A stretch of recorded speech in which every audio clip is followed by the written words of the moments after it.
The brain must be developed.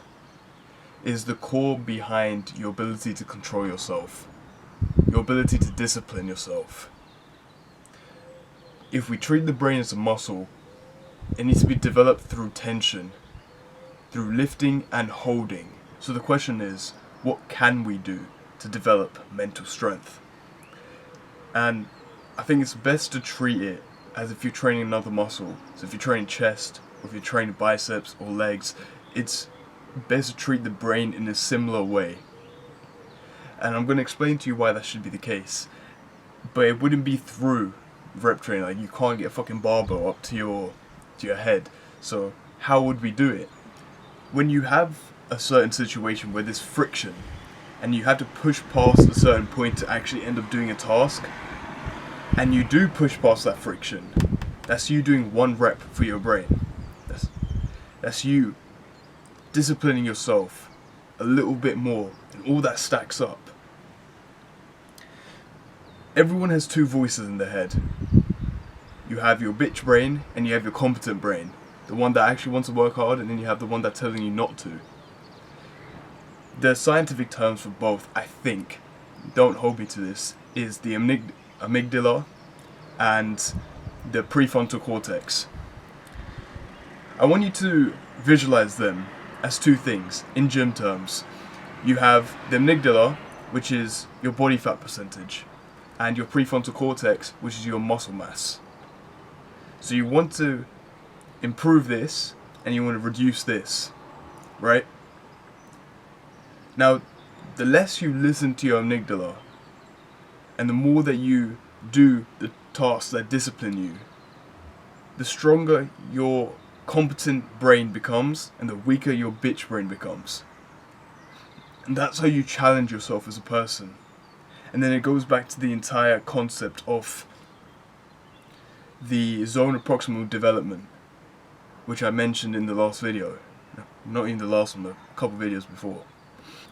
So what other ways are there that you can develop your mental fortitude? So number one, you can meditate.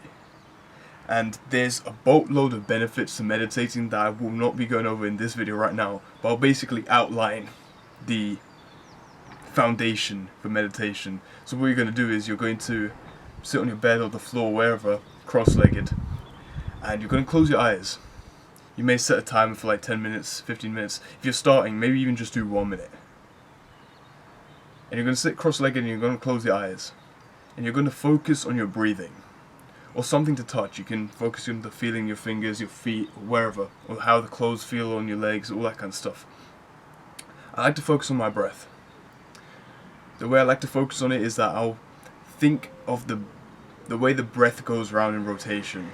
So I'll breathe in through my nose, I think the breath is going down into my mouth and out. And I think of it as a circle. And I like to focus on it that way. And I feel like it's much easier for me. So the way that you actually improve your mental strength is that when that rotation is happening and you get another thought in your head, something that's completely irrelevant to what you're doing, and you catch yourself to go back to the focus, the original focus that you had, that's your brain doing a rep. And after you've done your entire meditation cycle, that's one workout for your brain. Think of it like that, okay? And as long as it takes for gym to see progress, years and years on top of years, meditation is going to take as long. But you'll end up seeing the benefits within a month. And that's where the delayed gratification comes in. Also, waiting for the timer to finish while you're sitting there breathing and focusing is another way to develop discipline. So that you don't get frustrated and try to stop the timer as soon as you can't be asked to do it. So that you sit there and you get it done. And that develops your discipline as well. Number 2 is cold showers. Now I know there's going to be a lot of people that disagree with me when it comes to cold showers and all such, but for me personally, I do them at least once a day and I find them really beneficial. And it ranges from having better skin to regulating your mood. I think it can very much develop your mental fortitude because you have to stay there in the discomfort to get benefits. the way I like to do it is that when I stand in the cold shower, I screw my feet into the ground and I constantly tell myself that I'm in control of my own body. And that I can move out if I want and I can stay here if I want. And if I really want to stay here, I'm not going to move. While staying there, I try to stay for a period of time until I get past that point of discomfort. There's a certain line, and once you get past that line, it doesn't feel as bad as it did when you first stepped in. Once you get past that point of discomfort, you can get out the shower. It's the point where you're standing there and the cold water's coming down and it's not that bad. You don't feel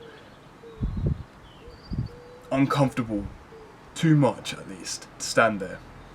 And that's you pushing past that initial point of discomfort. That's going to develop your discipline and your mental strength.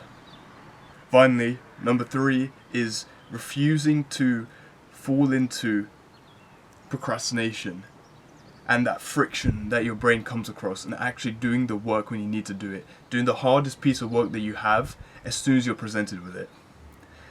Now, a good way to avoid procrastination is that whenever your brain tells you that no, we should do this work later, you need to reprogram your brain to just speak to yourself. Do it now, do it now, do it now. So anytime a hard piece of work is presented in front of you, constantly speak to yourself, do it now, do it now, do it now, do it now. And what you'll realize is that if you do it over a long period of time, any time a piece of hard work is presented in front of you, your brain will constantly be going, do it now, do it now, do it now. And you will eliminate procrastination completely. And you'll actually get some work done. Now, the most important part of self-improvement is that it's about reprogramming and rewiring. It's a lot of bad habits that need to be uninstalled and a lot of good habits that need to be installed. It's like on a PC where you have certain apps which are making your PC run slower, or certain viruses that are making your PC run slower. You need to uninstall them and install the good ones that help you make your PC run faster. Like such as better components, like a better GPU, better CPU. And that will make your computer run more efficiently and much smoother. So I hope that was a good analogy to make sure you understand some sort of context around self-improvement, about what we actually have to do. Because it does involve a lot of hard work, because you're rewiring everything that you've done since childhood. So you shouldn't expect for it to come really easily. It takes time and effort. And as I've always said, relentless optimism that you're going to do it. And you can do it because I did it. If I can do it, you can. I'm not some exception out here. I'm just like you. And you can do it. It's just about making sure that you're willing to go down to the depths to improve yourself. On that note, I'm out.